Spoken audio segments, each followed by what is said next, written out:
উৎস বলল, এই যে আমি হুটহাট তোমার এত কাছে আসি, এতে তোমার কি অস্বস্তি কিংবা ভয় হয় না? রূপকথা বলল, উৎস জিজ্ঞেস করলো, সত্যি বলছো? রূপকথা এবার উৎসর দিকে তাকালো, বলল, মিথ্যে কেন বলবো? আমরা হাজব্যান্ড ওয়াইফ, আমাদের মধ্যে এগুলো নর্মাল ব্যাপার। উৎস অবাক হয়ে শুনল কথাগুলো, বলল, অনেক কিছু জানো দেখছি। আমি তো এতদিনে হুদায় তোমাকে বাচ্চা ভেবে টেনশন করতাম। রূপকথা বলল, আরও অনেক কিছু জানি, তবে বলবো না। উৎস জিজ্ঞেস করলো, কার থেকে জেনেছে তো? রূপকথা বলল, কার থেকে আবার? নানি থেকে জেনেছি। উৎস জিজ্ঞেস করলো, নানি তোমাকে উল্টোপাল্টা কিছু জিজ্ঞেস করেনি? রূপকথা বলো, তা আবার জিজ্ঞেস করেনি? আমাকে কি বলেছে জানেন? উৎস জিজ্ঞেস করলো, কি বলেছে? রূপকথা বলো, বলেছে তাড়াতাড়ি বাচ্চা নিয়ে নিতে, আপনার নাকি বয়স হয়েছে, আর এই যুগের মেয়েরা নাকি প্রথমেই ঢং করে বাচ্চা নেয় না, পরে বাচ্চা যেন কান্নাকাটি করলো নাকি আল্লাহ বাচ্চা দেন না।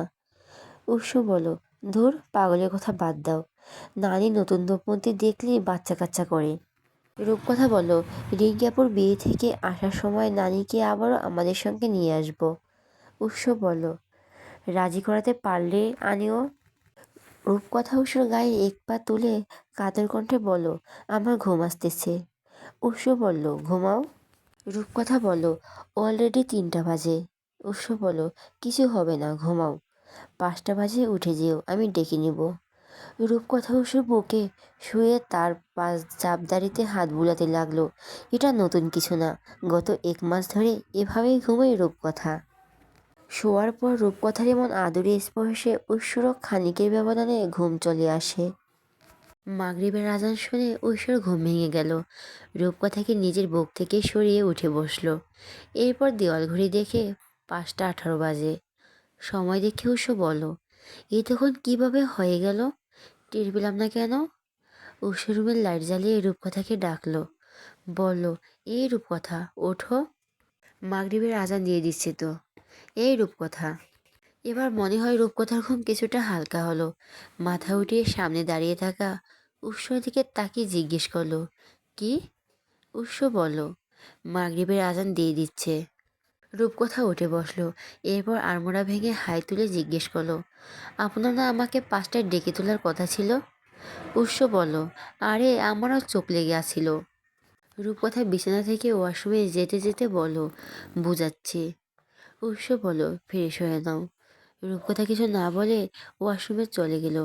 এরপর উৎস অন্য ওয়াশরুমে চলে গেল ফ্রেশ হতে। রূপকথা ওয়াশরুম থেকে বেরিয়ে দেখে তার ফোন বাজছে। দেখলো আয়েশা বেগম ফোন করেছে। রূপকথা ফোন রিসিভ করে বলো, আসসালামু আলাইকুম মা। আয়েশা বেগম হাসি মুখে জিজ্ঞেস করলো, ওয়ালাইকুম আসসালাম, কেমন আছো মা? রূপকথা বলল, আলহামদুলিল্লাহ ভালো, আপনি? আয়েশা বেগম বলল, আমিও ভালো আছি। উৎস কোথায়? বিকেলে তোমাদের দুজনের ফোন কল দিলাম, কেউ ধরলেই না। রূপকথা বলল, ঘুমিয়েছিলাম। বাবা কেমন আছে? আয়েশা বেগম বলল, তোমার বাবাও ভালো আছে, সবাই আমাকে বকাবকি করেছে, তোমাকে আনিনি কেন এই জন্য। রূপকথা বলল, ও মা, আপনি বলেননি, আমি নিজ থেকেই যাইনি। আয়েশা বেগম বলল, কার কথা কে শোনে? তোমরা নাস্তা করেছো? রূপকথা বলল, না, একটু পর করব। আপনারা কিছু খেয়েছেন? আয়েশা বেগম বলল, আরসি পর্যন্ত খাওয়ার উপরই আছি। আচ্ছা, নাস্তা করে নাও, আমি রাতে কল দিব। রূপকথা আর কিছু বলার সুযোগ পেল না। এর আগে আয়েশা বেগম কল কেটে দিল। এটা তার নতুন অভ্যাস না, বহু পুরনো অভ্যাস, যা ঐশ্বর মধ্যেও আছে। ঐশ্বর মাঝে মধ্যে কোনো দরকারি রূপকথাকে কল দিলে নিজের কথা শেষ হওয়ার সাথে সাথেই কল কেটে দেয়। প্রথম প্রথম ইগনোর করে ভেবে এটা নিয়ে রূপকথা রাগ করলেও পরে বুঝল ঐশ্বর আসলে তাকে ইগনোর করেছে না, এটা তার একটা স্বভাব। কার সঙ্গে কথা বলছো? ঐশ্বর কথা শুনে রূপকথার দরজার দিকে তাকালো, বলল, মা কল করছিল। ঐশ্বর রুমে ঢুকতে ঢুকতে জিজ্ঞেস করলো, কি বললো?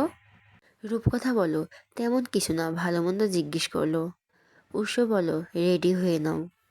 রূপকথা জিজ্ঞেস করলো, শাড়ি পরি? ঐশ্বর বলো, এই ঠান্ডার মধ্যে কি শাড়ি পরবে? রূপকথা বলল, কিছু হবে না, পরি।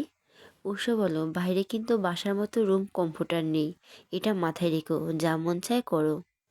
রূপকথা এগিয়ে এসে ওসব গাল টেনে বলল, ঠিক আছে জনাব, আপনিও তৈরি হয়ে নিন। এ কথা বলে রূপকথা আলমারি থেকে একটা মেরুন পাটের অফ হোয়াইট কটন সুতির শাড়ি বের করলো। এই শাড়িটা রূপকথার ওয়াহিকে দিয়ে কিনেছিল অনলাইন থেকে। ওয়াহির কথা মনে পড়তে এই মুহূর্তেই রূপকথার মন খারাপ হয়ে গেল।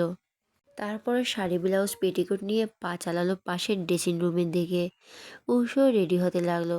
ঠিক করলো বেরিয়ে প্রথমেই নাস্তা করে নিবে, এরপর শপিংয়ে, আর এরপরই ডিনার করে সোজা বাসা। গাড়িতে বসে আছে পাশাপাশি দুজন। রাতের ঘোরাঘুরি বরাবরই রূপকথার ভীষণ প্রিয়। কিছুক্ষণ আগেই তারা বাসা থেকে বেরিয়েছে। রূপকথার পাশে বসা উৎসকে জিজ্ঞেস করলো, কোথায় যাচ্ছি আমরা? উৎস বলল, দেখি না কতটুকু যেতে পারি। উৎসের এমন উত্তরে রূপকথা মোটেও সন্তুষ্ট হলো না। উল্টো ভেঙচি কেটে বলো, ও আচ্ছা। উৎস একটা ক্যাবের সামনে এসে গাড়ি থামালো। এরপর নিজে গাড়ি থেকে নেমে ফার্স্ট সাইডের দরজা খুলে বলল, নামো। রূপকথা গাড়ি থেকে নেমে চারদিকে একবার চোখ বুলিয়ে নিল। জায়গাটা ভীষণ সুন্দর। চারদিক কি সুন্দর সোনালি আলোয় সাজানো। শোনা যাচ্ছে আশেপাশে কোথা থেকে যেন গানের শব্দও আসছে। উৎস বলো, এক্ষুনি সৌন্দর্য দেখে মুগ্ধ হয়ে যাচ্ছ? রূপকথা বলো, মানে? উৎস বলো, মানে ভেতরে গেলে বুঝতে পারবে। কথা বলে উৎস রূপকথার হাত ধরে ভেতরে প্রবেশ করলো। ভেতরে যেতেই রূপকথা বলল, ওয়াও, অনেক সুন্দর। এরপর সামনে তাকিয়ে দেখে তিনটে ছেলে বসে গিটার বাজিয়ে গান করছে। রূপকথা বলল, সে বাইরে থেকে এদের গানের শব্দ শুনছিল। উৎস রূপকথাকে বলো, চলো বসি। এরপর দুজনে একটা টেবিলে গিয়ে বসলো। রূপকথার চোখ এখানে সামনে ছেলেগুলোর দিকে স্থির। কি সুন্দর গান গাইছে। রূপকথা এক দৃষ্টিতে ছেলেগুলোর দিকে তাকিয়ে গান শুনতে লাগলো। কখনো আকাশ বেয়ে চুপ করে যদি নেমে আসে ভালোবাসা খুব ভোরে। রূপকথাকে এভাবে ছেলেগুলোর দিকে তাকিয়ে থাকতে দেখে উষার মোটেও ভালো লাগছে না, কেমন যেন হিংসে হচ্ছে। এর মধ্যে একজন ওয়েটার এসে জিজ্ঞেস করলো, স্যার অর্ডারটা? ওয়েটারের ডাক শুনে দুজনের ধ্যান ভাঙল। উষু নিজেকে স্বাভাবিক করে সোজা হয়ে বসলো। এরপর বরাবরের মতো আজকেও রূপকথা দিকে মেনু বইটা এগিয়ে দিয়ে বলল, কি খাবে, অর্ডার দাও। রূপকথা বিনা বাক্যে তার অর্ডার উৎসর পছন্দ মতো খাবার অর্ডার করে দিল। এই কয়েক মাসে উৎসর সম্পর্কে অনেক কিছু জেনেছে মেয়েটা, যদিও সে নিজে কিছু জানাতে চায়নি এবং জানায়নিও। রূপকথা যেটুকু জেনেছে সেটুকু অন্যদের থেকেই জেনেছে। ওইটা যেতে রূপকথা উৎসকে বলল, আমাকে কিছু ছবি তুলে দেবেন? উৎস বলল, দিলাম আর কি। রূপকথা বলো, তাহলে উঠুন, ওই দিকটায় যাই, ওখানে সুন্দর ছবি উঠবে মনে হচ্ছে। উৎস বলো, চলো। এরপর উৎস নিজের ফোন দিয়ে রূপকথাকে অনেকগুলো সুন্দর সুন্দর ছবি তুলে দিল। রূপকথার নিজের সিঙ্গেল ছবি তোলা শেষে মোবাইলটাকে টেবিলের উপর থাকা পানির বোতলের সঙ্গে রেখে টাইমার সেট করে নিজের আর উৎসর কিছু কাপল পিক তুলল। ছবি তোলা শেষে দুজন নিজেদের জায়গায় এসে বসলো। এরপর খাবারে আসতেই দুজনে খাওয়া শুরু করলো। খাওয়ার ফাঁকে উৎস রূপকথাকে জিজ্ঞেস করলো, খাবারের টেস্ট কেমন? রূপকথা খেতে খেতে বলো, মজা। উৎস বলো, সানিমের জন্য কি গিফট কেনা যায় বলো তো? রূপকথা খাওয়া থামে জিজ্ঞেস করলো, সানিমকে? উৎস বলো, সৌভিকের ছেলে। রূপকথা বলো, ও আচ্ছা আচ্ছা, মনে পড়েছে। উৎস পুনরায় জিজ্ঞেস করলো, কী নেওয়া যায় বললে না তো? রূপকথা বলল, এসব সম্পর্কে তো আমার তেমন কোনো আইডিয়া নেই, তাই বলতে পারছি না। আচ্ছা ওয়েট, একটু ভাবি, কিছু মনে পড়লে বলবো। উষু আর কিছু বলল না। রূপকথার কাছ থেকে এর চেয়ে ভালো উত্তর সে মোটেও আশা করেনি। খাওয়া যখন শেষের দিকে তখন উষু ওয়েটারকে ডেকে বলল, বিল রেডি করুন। ওয়েটার বিল রেডি করতে করতে উষু আর রূপকথার বাকি খাবারটুকু শেষ করলো। এরপরে উষু বিল পে করে রূপকথার হাত ধরে রেস্টুরেন্ট থেকে বেরিয়ে এলো। রূপকথা গাড়িতে বসে জিজ্ঞেস করলো, কোথায় যাচ্ছি আমরা? উষু বলল, শপিংয়ে। এরপর কেউ আর কোনো কথা বলল না। রূপকথা গাড়ির কাজ বেদ করে বাইরে তাকিয়ে আছে। উষু ড্রাইভ করছে, থেমে থেমে একটু পর পর আর চোখে রূপকথাকেও দেখছে। গুলশানের আড়ং আউটলেটে প্রবেশ করলে উৎস রূপকথাকে জিজ্ঞেস করলো, কী কিনবে তুমি? রূপকথা বলল, কিছু স্কিন কেয়ার প্রোডাক্টস নিব, শাড়ি কিনবো। উৎস বলো, কী শাড়ি কিনবে? রূপকথা বলো, জামদানি। উৎস বলো, আচ্ছা চলো দেখি। এরপর দুজন জামদানি শাড়ির কানেকশন দেখতে লাগলো। একটা অফ হোয়াইট জামদানি শাড়ি হাতে নিয়ে রূপকথা উৎসকে জিজ্ঞেস করলো, এটা কেমন? উৎস বলল, সুন্দর। রূপকথা জিজ্ঞেস করলো, মাকে মানাবে? উৎস অবাক হয়ে জিজ্ঞেস করলো, মায়ের জন্য কিনছো? রূপকথা বলল, হুম। ও আচ্ছা, আপনাকে তো একটা কথা বলাই হয়নি। উৎস জিজ্ঞেস করলো, কী কথা? রূপকথা বলল, মা না আমাকে একটা মেরুন কালারের জামদানি শাড়ি গিফট করেছে রিঙ্কেপুর বিয়েতে পরার জন্য। উৎস বলল, কবে? একটু বললেও না। বাহ। রূপকথা বলল, আরে ভুলেই গিয়েছিলাম। এখন বলুন এটা কেমন হবে মায়ের জন্য? উৎস বলল, বেশ মানাবে। রূপকথা বলল, তাহলে এটা নেই? উৎস বলল, নাও। রূপকথা বলল, ওকে। এবার তাহলে স্কিন কেয়ারের প্রোডাক্টসের ওদিকে চলুন। উৎস বলল, তোমার জন্য শাড়ি নিবে না? রূপকথা বলল, পরে নিব, আগে যেগুলো কিনেছি সেগুলো পরে শেষ করি। উৎস বলল, এটা হলেও নাও। রূপকথা বলল, বললাম তো পরে নিব, এখন আপনি আমার সঙ্গে স্কিন কেয়ারের প্রোডাক্টসের ওই দিকটায় চলুন। উৎস বলল, আমি গিয়ে কী করব? তুমি বরং যাও, আমি এখানে দাঁড়ালাম। রূপকথা বলল, বেশি কথা না বলে আসুন আমার সঙ্গে। উৎস আর কিছু না বলে বিনা বাক্যে রূপকথার সঙ্গে স্কিন কেয়ারের প্রোডাক্টসের ওই দিকটায় গেল। রূপকথা নিজের স্কিন টোন অনুযায়ী বেশ কিছু প্রোডাক্ট নিল। শেষে জামদানি শাড়িটা সহ নিল, কাউন্টারের দিকে হাঁটা ধরল। হাঁটতে হাঁটতে উৎসকে বলল, মায়ের জামদানি শাড়িটার দাম 11,840 টাকা। এই টাকাটা আমি পে করব, বাকি রইল স্কিন কেয়ারের প্রোডাক্টের দাম, ওটা আপনি পে করবেন। উৎস হাঁটা থামিয়ে বলল, এ তো কাহিনী কেন? রূপকথা জিজ্ঞেস করলো, কিসের কাহিনী? উৎস জিজ্ঞেস করলো, এত টাকা কোথায় পাবে তুমি? রূপকথা বলো, আপনি যে হাত খরচের টাকা দেন সেটা থেকে কিছু টাকা জমিয়েছিলাম। উৎস বলো, জমানো টাকাটা রাখো, অন্যদিকে অন্য কিছু নিও। আজকে বরং আমি সব বিল দিয়ে দিই। রূপকথা বাধা দিয়ে বলল, না না, হবে না। এমন হলে আমি মায়ের জন্য শাড়িই নিব না। উৎস বলো, সমস্যা নেই, তুমি না নিলে আমি নিব। রূপকথা বলো, না আমি দিব মানে আমি দিব। উৎস বলো, বললাম তো অন্যদিন দিও, অযথা জেদ করছো কেন? রূপকথা বলো, যা ইচ্ছে করুন, কিছু বলবো না। এরপর আর কেউই কোনো কথা বলল না। সোজা দুজন কাউন্টারের চলে গেল। রূপকথা স্কিন কেয়ারের প্রোডাক্টের বিল এসেছে 30,110 টাকা। এই অল্প কিছু জিনিসের দাম এত বেশি শুনে কিছুটা অবাক হলে উৎস। মেয়েদের স্কিন কেয়ারের প্রোডাক্টের দাম এটা আগে জানা ছিল না উৎসর। সব মিলিয়ে উৎস 42,000 টাকা পে করে আড়ং থেকে বের হলো। রূপকথা রেগে আছে, কোনো কথা বলছে না উৎসর সঙ্গে। উৎস বললে আসলেও তাকে ইগনোর করছে, তার দিকে তাকাচ্ছেও না। গাড়িতে বসে ধাম করে গাড়ির দরজা লাগিয়ে দিল রূপকথা। উৎসর শপিং ব্যাগগুলো পিছনে ছেটে রেখে রূপকথার দিকে শান্ত দৃষ্টিতে তাকালো। অন্যদিকে রূপকথা তাকিয়ে আছে বাইরের দিকে। সাউন্ড প্রুফ গাড়ি হওয়াতে বাইরে কোনো শব্দ ভেতরে প্রবেশ করতে পারছে না, যার ফলে গাড়িতে শুনশান নীরবতা বিরাজ করছে। এই নীরবতা ভেঙেই উৎস, রূপকথাকে বলো, এ তো রাগ কোথা থেকে আসে? রূপকথা কোনো উত্তর দিল না। উৎস জানি রূপকথা উত্তর দিবে না, তাই উত্তরের আশাও করলো না। শুধু চুপচাপ রূপকথার দিকে তাকিয়ে থাকলো। আর এই তাকিয়ে থাকতে থাকতেই তার মাথায় একটা দুষ্টু বুদ্ধি চেপে বসলো। মুহূর্তে নিজের দুহাত রূপকথার শাড়ি বেদ করে তার লতানো কোমর বাঁধলো। এরপর একটানে তাকে নিজের কোলে বসিয়ে দিল। রূপকথা অবাক হলো, বিস্মিত মুখে বলল, বাইরে থেকে সব দেখা যাচ্ছে। উষু রূপকথার ঘাড়ে মুখ গুজে বলল, উফ, কোনো চান্স নেই। রূপকথা বলল, তাই বলে গাড়িতে এসব অসভ্যতা শুরু করে দিবেন? উষু রূপকথা ঘাড় থেকে মুখ তুলে জিজ্ঞেস করলো, তুমি কি আমাকে অসভ্য বলছো?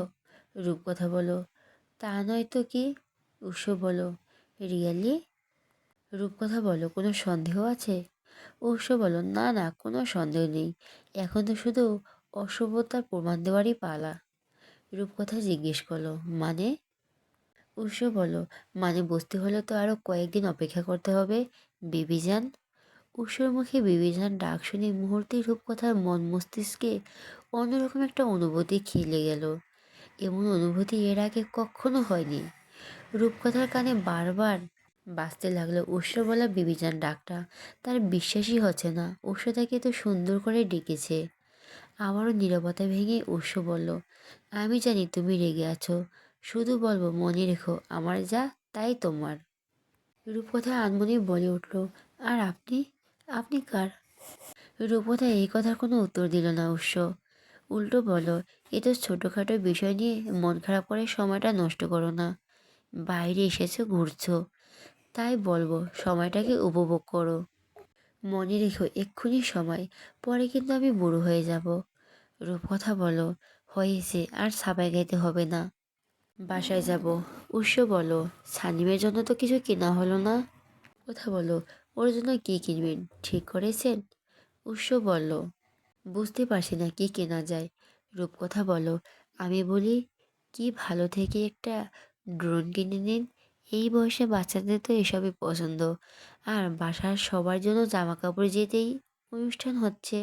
উৎস বলো, মন্দ বলনি।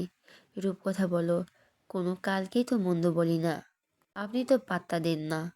উৎস বলো, ঠিক আছে চলো, এক্ষুনি যা কেনার কিনে নিই, এরপর ডিনার করে সোজা বাসায় চলে যাব। এরপর দুজন গাড়ি থেকে নেমে আবার শপিং কমপ্লেক্সে প্রবেশ করলো। সব কিছু কেনা শেষে দুজন গাড়িতে উঠে বসলো।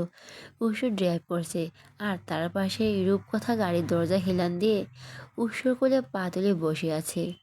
পায়ে ব্যথা করছে তার। এ কথা শুনে উৎস বলল, হেলান দিয়ে বসে আমার কোলে পা রাখো, আমি মাসাজ করে দিচ্ছি, ভালো লাগবে। উৎসর কথা শুনে প্রথমেই রূপকথা না করে দিল। শেষে উৎস জোরাজোরিতে না পেরে অস্বস্তি নিয়ে তার কোলে পা তুলে দিল। উৎস এক হাত স্টিয়ারিংয়ে রেখে অন্য হাত দিয়ে রূপকথার পা মাসাজ করতে লাগলো। বলো, শাকসবজি মাছ এসব খাওয়া বলেই পায়ে ব্যথা করছে।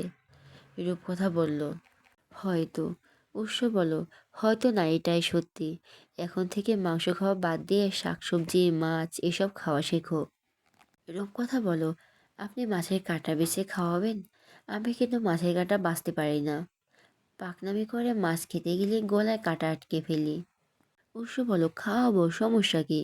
রূপকথা বলো, হ্যাঁ, আর এরপরই সবাই আমাকে নিয়ে মজা নিক। উৎস বলো, আশ্চর্য, মজা নেওয়ার কি আছে? রূপকথা বলো, ও আপনি বুঝবেন না। এরপর কেউ আর কোনো কথা বলল না। উৎস গাড়ি থামিয়ে বলো, চলে এসেছে। সবে রূপকথার চোখ লেগে এসেছিল। এমন সময় উৎসর কথা শুনে সজাগ হয়ে বলল, কোথায়? উৎস কোল থেকে রূপকথার পা জোড়া সরিয়ে গাড়ি থেকে নেমে রূপকথার পাশের দরজা খুলে বলল, দেখো চিনো কি না। রূপকথা গাড়ি থেকে নেমে দেখে সেই পরিচিতির জায়গা, যার নাম সিকিউরিটি সিটি, যেখানে এর আগে উৎসের সঙ্গে এসেছে রূপকথা। সিকিউরিটি সিটির 3 তলায় ঔষধের শপিং মল আর 4 তলায় ঔষধের রেস্টুরেন্ট। রূপকথা উৎসকে জিজ্ঞেস করলো, এখানে যখন এসেছো তখন আড়ং থেকে শপিং করলেন কেন? উৎস হেসে বলল, হয়েছে আর বড়দের মতো কথা বলতে হবে না, এত হিসেবে না কষে ভেতরে চলো। এ বলে উৎস রূপকথার হাত ধরে ভেতরে প্রবেশ করলো। এরপর লিফটে উঠে সোজা 4 তলায় তলে গেল। উৎসকে দেখে ম্যানেজার সালাম দিল। উৎস পাশে রূপকথাকে দেখে তাকেও সালাম দিল। উৎস সালামের উত্তর দিলেও রূপকথা দিল না। দিল না বললে ভুল হবে, কারণ মনে মনে দিয়েছে।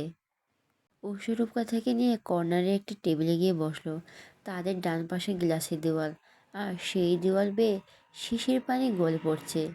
উৎস রূপকথাকে বলল, কয়েকটা ছবি তুলে দিন। উৎস বলল, ওকে দাঁড়াও। রূপকথা বলল, যেভাবে বসে আছি এভাবেই তুলে দিন। উৎস নিজের ফোনটা বের করে রূপকথার সুন্দর সুন্দর কিছু ছবি তুলে দিল। এর মধ্যে একজন ওয়েটার এসে বলল, স্যার অর্ডারটা। উৎস বলল, সাদা ভাত আর যত রকমের ফিশ আইটেম আছে সব। ওয়েটার বলল, আর কিছু? উৎস বলল, খাওয়ার পর 2টা কফি, যার মধ্যে একটা উইদাউট সুগার। ওয়েটার যেতে রূপকথা উৎসকে বলল, আমি মাছ খাই না, আপনি জানেন না? উৎস বলল, জানি তো। রূপকথা বলল, তারপর সব রকমের ফিশ আইটেম অর্ডার দিলেন? উৎস বলল, এতদিন খাওনি বলে যে আজকেও খাবে না তার কি কোনো মানে আছে? রূপকথা বলো, কিচ্ছু বলবো না, যা মন চায় করুন। উৎস বলো, তার মানে কি অনুমতি দিচ্ছ যা মন চায় করার? রূপকথা বলো, বললাম তো যা মন চায় করুন। উৎস বলো, যা মন চায় তা করতে আসলে বাধা দিবে না তো? রূপকথা বলো, না না, বাধা দিব কেন? আর আমি কি যে বাধা দিব? উৎস বলল, ওকে, মনে রেখো তুমি কিন্তু অনুমতি দিয়েছ। রূপকথা কিছুক্ষণ চুপ থেকে বলল, আজ আপনার কথার টোন কেমন যেন অন্যরকম লাগছে। উৎস বলো, অন্যরকম বলতে কেমন? রূপকথা বলো, কেমন জানি। উৎস জিজ্ঞেস করলো, যেমন? রূপকথা বলো, বুঝতে পারছি না। উৎস বলো, বাদ দাও, সময় হলে বুঝবে। রূপকথা কিছু বলল না। এর মধ্যে একজন ওয়েটার এসে হরেক রকমের ফিশ আইটেম এনে টেবিলে ভর্তি করে ফেলল।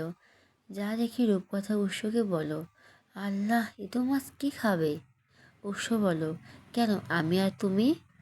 উৎস রূপকথার প্লেটে ভাত দিয়ে নিজের প্লেটও নিল। এরপর নিজের প্লেটে একপাশে একটা মাছ নিয়ে তার চামচের সাহায্যে কাটা বেছে রূপকথা প্লেটে দিয়ে বলো, খাও। উৎস এমন কাণ্ড দেখে রূপকথা সত্যি অবাক হলো। বলল, আপনি সত্যি সত্যি মাছের কাঁটা বেছে দিচ্ছেন? আমি তো ভেবেছিলাম মজা করছেন। উৎস বলল, মজা করবো কেন, খাও এখন। রূপকথা আর কিছু না বলে খাওয়া শুরু করলো। উৎস নিজেও খাওয়া শুরু করেছে। উৎস খাওয়ার ফাঁকে কিছুক্ষণ পরপর মাছের কাঁটা বেছে তা রূপকথা প্লেটে তুলে দিচ্ছে। এই দৃষ্টি অবলোকন করলো পাশের টেবিলের একটা মেয়ে। বন্ধুদের সঙ্গে খেতে এসেছিল মেয়েটা, কিন্তু এখানে এসে উৎস আর রূপকথা কেমন সুন্দর দৃশ্য দেখে বন্ধুদের বলল, এমন একটা জামাই পাওয়া বিগ ড্রিম ভাই। কথাটা একটু জোরে বলাতে আশেপাশে কয়েকটা টেবিল পর্যন্ত শোনা গেল, যার দরুন উৎস আর রূপকথাও শুনল। কথাটা শুনে রূপকথা খাওয়া থামিয়ে উৎসকে বলল, দেখছেন কি বেয়াদব মেয়ে, কীভাবে অন্যের জামাই দেখে তাকিয়ে বলছে এমন জামাই পাওয়া বিগ ড্রিম। ছি। উৎস একটু ভাব নিয়ে বলল, অস্বাভাবিক কিছু তো বলেনি, এমন হাজবেন্ড কে না চায়? রূপকথা কিছু না বলে গাল বাঁকিয়ে আবারও খাওয়ায় মনোযোগ দিল। সেদিকে তাকিয়ে উৎস হেসে বলল, গাল বাঁকানো অবস্থায় তোমাকে দেখতে দারুণ লাগে। রূপকথা বলো, তার মানে কি অন্য সময় আমাকে দারুণ লাগে না? এটাই কি বোঝাতে চাইছেন? উৎস বলো, তা কখন বললাম? রূপকথা বলো, এই যে মাত্রই তো বললেন। উৎস বলো, আচ্ছা বাদ দাও, এখন বলো খাবার কেমন? রূপকথা বলো, মজা আছে, কিন্তু মাছে অনেক বেশি কাঁটা। উৎস বলো, তাতে কি, আমি কাঁটা বেছে দিচ্ছি তো। রূপকথা বলল, আমি আর খাবো না, আপনি খান, আমার জন্য আপনার খেতে অসুবিধা হচ্ছে। উৎস ধমকে বলো, বেশি কথা না বলে চুপচাপ খাও। রূপকথা বলো, ইচ্ছে করছে না। উৎস জিজ্ঞেস করলো, পেট ভরেছে? রূপকথা বলো, হুম, এবার আপনি খান। উৎস খাচ্ছে আর রূপকথা তাকে চুপচাপ দেখছে। উৎস দিকে তাকিয়ে থাকতে থাকতে রূপকথা আনমনে বলে উঠল, আপনি এত কিউট কেন? উৎস খাওয়া থামিয়ে রূপকথার দিকে তাকিয়ে জিজ্ঞেস করলো, বুঝে নাই, কি বললে আবার বলো। রূপকথা বলো, জিজ্ঞেস করছি আপনি এত কিউট কেন? উৎস বলো, আবার বলো, বুঝি নাই। এবার রূপকথার ধ্যান ভাঙলো। নড়েচড়ে বসে বসে বলো, বলেছি বাসায় যাব, ঘুম আসছে আমার। উৎস বলল, না, এটা বলনি। রূপকথা জিজ্ঞেস করলো, তাহলে কি বলছো? উৎস বলো, সেটা আমি কিভাবে বলবো? রূপকথা বলো, শোনোনি যখন, তাহলে আবার এ তো বাকরিন্ডি করছেন কেন? চুপচাপ খান না। উৎস বলো, বাসায় যাওয়ার এত তাড়া কিসের? রূপকথা বলো, তারা তো থাকবেই, 10টায় যে বাসতে চলো। উৎস বলো, তো? রূপকথা বলো, তো মানে ঘুমাবো না? উৎস বলো, 12টার আগে তো কখনো ঘুমাতেই দেখলাম না। রূপকথা বলল, আগে ভালো ছিলেন, কথা কম বলতেন। উৎস বলতো, এখন? রূপকথা বলল রূপকথা বলো, এখন আর কি, পাক্কা জড়গুটে হয়ে গেছেন, শুধু শুধু কথা পেঁচান। উৎস বলল, তোমার থেকে ইন্সপায়ার্ড। রূপকথা চোখ ছোট ছোট করে বলল, তার মানে আমি কি ঝগড়ুটে? উৎস বলো, নিঃসন্দেহে। রূপকথা বলো, আপনি ঝগড়ুটে, আপনারা বড় ঝগড়ুটে রে। শেষের কথাটা বলে রূপকথা জিভ কামড়ালো। চোরা চোখে উৎস দিকে তাকিয়ে দেখলো উৎস খাওয়া থামিয়ে তার দিকে তাকিয়ে আছে। অন্যদিকে রূপকথা নিজের দিকে তাকিয়ে থাকতে দেখে উৎস বলল, আমিও তো সেটাই বলছি। রূপকথা বলল, থাক, কিছু বলবো না। উৎস বলল, কেন বলবে না? প্লিজ কিছু বলো। রূপকথা বলো, কি বলবো?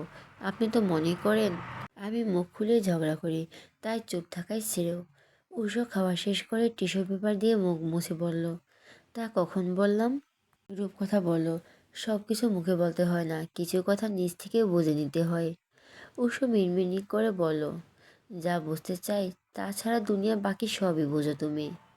রূপকথা বলল, কিছু বললেন? উষো বলল, না, কি বলবো? রূপকথা বলল, কিছু বললেন মনে হলো। এর মধ্যে দুজনের জন্য কবি চলে এলো।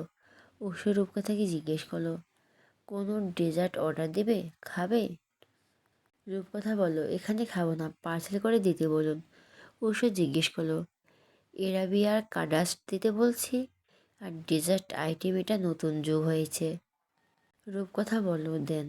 উষো ওয়েটারকে ডেকে এরাবিয়ান কাডাস্ট পার্সেল করে দিতে বলল। ওয়েটার যেতে দুজন কবিতে চুমুক দিল। রূপকথা বলল, বাসায় একা একা ভালো লাগে না, মায়ের গেছে আজকে সকালে মাত্র, অথচ আমার মনে হচ্ছে কতদিন হয়ে গেল। উষো জিজ্ঞেস করলো, তোমাদের বাসায় যাবে? চাইলে কিন্তু গিয়ে ঘুরে আসতে পারো। মুহূর্তে রূপকথার মুখশ্রী বদলে গেল। কড়া গলায় বলল, না। উষো বলো, তোমার রাগগুলো কেমন যেন অস্বাভাবিক।